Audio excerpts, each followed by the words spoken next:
black pepper, bit of a spicy. And but it's not really hot. Yeah, not hot, but you can eat it with chili. Then we have sukuma. Sukuma is Chinese African kale. African kale. And it is some type of Chinese spinach or something. I don't know. Chinese broccoli. So it's sukuma.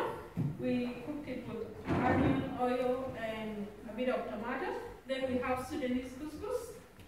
Mixed up with the sukuma, that's how you eat it. And we have our Sudanese, it is a very special dessert back there. It's coming soon, so don't give yourself up. The dessert is like pudding, so it's made out of semolina, milk, yogurt, and fried yogurt as well as a special thing you put on top of. So we have some here, it's coming up soon, and that's it. Yeah.